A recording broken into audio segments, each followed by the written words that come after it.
오늘 아침을 여는 말씀은 욥기 6장 24절부터 26절까지의 말씀입니다.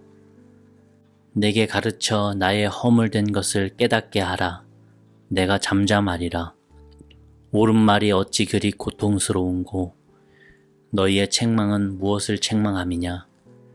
너희가 남의 말을 꾸짖을 생각을 하나 실망한 자의 말은 바람에 날아가느니라.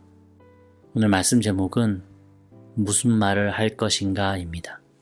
어떤 사람이 좋은 친구일까요? 단적으로 말하기 어렵겠지만 한 가지 분명한 것은 친구가 기뻐할 때 함께 기뻐할 수 있고 친구가 슬퍼할 때 함께 슬퍼할 수 있으며 또 친구가 가장 필요로 할 때 함께 있어주는 친구라면 그 친구는 참 좋은 친구일 것입니다. 욥에게도 친구들이 있었습니다. 엘리바스, 빌닷, 소발 이렇게 3명의 의인들이 있었는데요. 이 친구들이 욥을 처음 만났을 때는 7일간 아무 말도 하지 않고 함께 있어줬습니다. 그러나 그 이후에 엘리바스는 이제 욥에 대해서 비난하고 정죄하기 시작했습니다.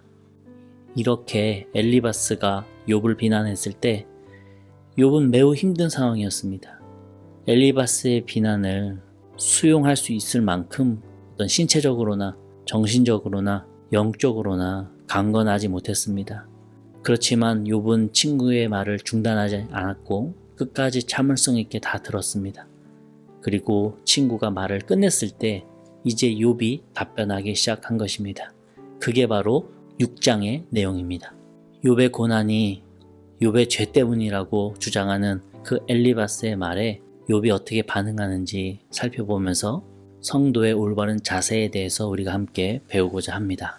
첫 번째로 욥이 이렇게 말합니다. 3절에 보면은 바다의 모래보다도 무거울 것이라 그러므로 나의 말이 경솔하였구나 라고 말을 하고 있습니다. 무슨 말이 경솔했다고 하는 것입니까? 욥이 자신의 친구들이 욥의 고난을 이해해주고 공감해줄 것을 기대하면서 힘들다, 어렵다 라고 얘기한 그 말에 대해서 내가 경솔했구나 라고 한탄하는 것입니다. 고난이라고 하는 것은 본인이 아니면 어떤 누구도 본인만큼 상세히 알 수 없고 느끼기가 어렵습니다. 결국 가장 힘든 사람은 본인이죠. 그러면서 욥이 원했던 것은 욥의 친구들도 똑같이 그런 고통을 이해해주고 알아주기를 원했다는 것이에요. 그럴 때 위로를 얻을 거라 기대했던 것이죠. 그러나 엘리바스의 비난과 정죄를 들었을 때 욥이 깨닫게 되는 것은 3절 끝에 나와 있는 것처럼 나의 말이 경솔하였구나 라고 하는 후회를 하게 되는 것입니다. 공감하지 못하는 친구들을 보며 자기 자신을 질책하고 있는 것이죠. 우리 역시도 어렵고 힘든 일을 경험하게 될 때에 옆에 친구들을 붙잡고 이렇다 저렇다 하소연하면서 이해받기를 원하고 이야기합니다.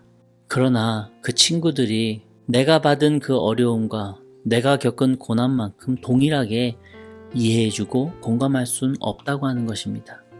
더 나아가서 어떤 친구들은 거기에 더 나아가 아니야, 너가 이런 걸 잘못했어.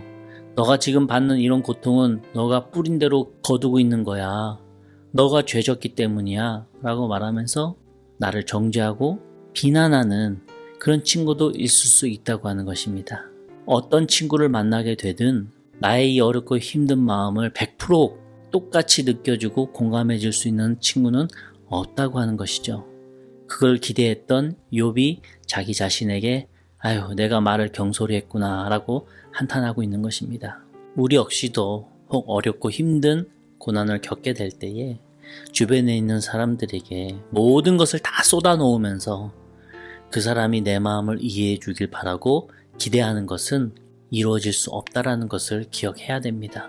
결국 그것이 오히려 돌아서 나에게 마음을 아프게 하고 오히려 나의 삶의 고난의 무게를 더 무겁게 할 수 있다는 것을 기억을 하면서 때로는 입을 딱 닫고 오히려 하나님만 바라보면서 기도하는 것이 더 하나님 보시기에 옳은 길일 수 있다는 것도 우리는 기억을 해야 됩니다. 잠언 21장 23절에 나와 있는 것처럼 입과 혀를 지키는 자는 그 영혼을 환난에서 보존하느니라 라고 하는 영혼을 지키는 일을 경험하기를 바랍니다. 두 번째로, 말을 한다면 유익한 말을 할 수 있어야 된다고 하는 것입니다. 엘리바스는 자신의 지혜와 자신이 깨달은 경험을 바탕으로 욥이 이러한 고난을 받은 것은 분명히 가만히 있어서 받는 것이 아니라 욥이 우리 모르게 지은 여러 가지 죄들이 있기 때문에 이러한 고난을 받게 됐다라고 욥에게 이야기를 하죠. 그러나 엘리바스의 이런 말은 욥을 오히려 화나게 만들었습니다. 엘리바스의 책망은 욥에게 전혀 설득력이 없었고 욥에게 선한 영향력도 줄 만한 능력이 없었습니다. 엘리바스는 자신의 경험 안에 갇혀서 자신이 알고 있는 테두리 안을 벗어나지 못하면서 욥을 재단했고 욥을 정죄했습니다. 그러나 욥의 반응은 어떻습니까? 24절에 보니까 내게 가르쳐서 나의 허물된 것을 깨닫게 해봐라. 그러면 내가 잠잠하겠다. 그러나 너가 하는 그 모든 말들이 나로 하여금 깨닫게 하지 못하기 때문에 내가 잠잠할 수 없다 라고 24절에 말하고 있는 것입니다. 그러면서 25절에 뭐라고 말합니까? 옳은 말이 어찌 그리 고통스러운가. 너희의 그 책망이 무엇을 책망함이냐 라고 욥이 반문하고 있습니다. 여기서 옳은 말이라고 하는 것은 엘리바스의 말, 엘리바스가 자신의 기준으로는 옳다고 여기는 그 말이 욥에게는 어찌나 고통스러운가 라고 한탄하고 있는 것입니다. 우리 역시도 내 경험과 내 지식과 내가 아는 바로는 100% 맞는 거야 라고 확신한다 할지라도 그 말이 상대방에게 위로를 전하지 못하고 상대방을 정죄하는 말이 되고 상대방을 기분 나쁘게 하는 말이라면 오히려 그것을 멈추고 또는 이미 한 말이라면 사과할 줄 알아야 합니다. 왜냐하면 욥과도 같이 오히려 그 사람을 더 화나게 만들고 오히려 그 사람의 마음을 더 무너뜨리는 말이 되기 때문입니다. 욥도 너가 하는 그 옳은 말이라고 하는 게 어찌 나를 이렇게 고통스럽게 만드냐고 고백을 하고 있습니다. 우리 역시도 내가 한 그 옳은 말이 상대방에게는 오히려 더 독이 되는 것은 아닌지 살펴보면서 그 친구에게 유익한 말을 할 수 있어야 할 것입니다. 에베소서 4장 25절에 이렇게 기록이 되어져 있습니다. 그런즉 거짓을 버리고 각각 그 이웃과 더불어 참된 것을 말하라. 이는 우리가 서로 지체가 됨이니라. 참된 것을 말해라. 근데 그 기준은 우리가 서로 지체이기 때문이다. 지체가 뭡니까? 몸의 부분이라고 하는 것입니다. 다 한 몸에 붙어져 있는 몸의 각 기관이라고 하는 거예요. 저 사람이 마치 내 몸과 연결되어 있는 한 부분이라고 내가 생각하고 내가 이야기하면은 그것이 바로 그 사람에게 참되고 유익한 말이 될 수 있다고 하는 것입니다. 너와 나는 서로 분리되어져 있는 남남이다 라고 생각하고 옳은 말을 했을 때 그 사람에게 고통을 주는 것이고 너와 내가 서로 붙어있는 한 몸이다 라고 생각을 하고 말하면 선한 영향력을 끼칠 수 있는 유익한 말을 할 수 있다고 하는 것입니다. 나는 누군가에게 조언하고 옳은 말이라고 생각되는 말을 할 때 너와 나를 분리하고 한 몸이 아닌 두 몸이라고 생각하고 이야기를 하고 있습니까? 그러한 말에는 사실상 영향력이 없고 오히려 듣는 사람으로 하여금 고통스럽게 만든다는 것을 기억하면서 서로 한 지체되고 예수 그리스도라고 하는 몸의 각 부분을 담당하는 한 몸이라는 것을 기억하면서 이야기할 수 있는 주의 자녀들 되기를 간절히 부탁을 드립니다. 마지막으로 소망의 말을 할 수 있어야 합니다.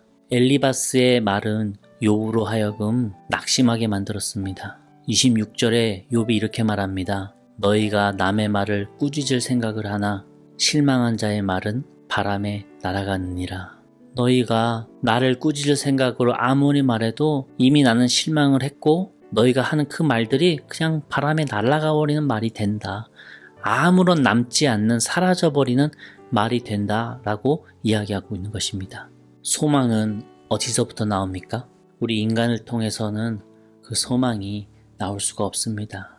왜냐하면 우리는 연약한 죄인이고 또한 우리를 통해서 만들어진 것들이 결국에는 옳지 못한 길로 갈 때가 많기 때문입니다. 소망은 하늘로부터 옵니다. 하늘의 말을 할 때부터 생깁니다. 예수 그리스도의 진리를 우리가 알고 그 진리를 고백할 때 생기는 것이 소망입니다. 우리 역시도 누군가에게 말을 할 때에, 특히나 어렵고 힘든 사람에게 말을 할 때에 소망을 전하고 희망을 선포할 줄 알아야 할 것입니다. 결국 그게 어디서 나오는 말이냐? 바로 이 성경에서, 예수 그리스도의 말씀에서 나오는 지혜로 말할 때에 그게 바로 소망을 전하는 말이 된다고 하는 것이죠. 우리가 예수 그리스도의 말씀, 한마디로 이 복음을 전하는 사람이 될 때에 우리의 입술을 통하여서 하나님의 말씀이 나오시는 것이고, 우리의 이 부족한 혀를 통하여서 하나님께서 전하시고자 하는 메시지가 나오는 것입니다. 우리 역시도 말을 하고 여러 가지 대화를 하게 될 때에 하나님께서 주시는 말씀, 또한 하나님께서 깨닫게 하시는 말씀을 전하는 주의 자녀들 되기를 원합니다. 성경에 이렇게 말이 나와 있으니까 우리도 이렇게 살아가야 되지 않을까라고 하는 격려를 할 수 있어야 합니다.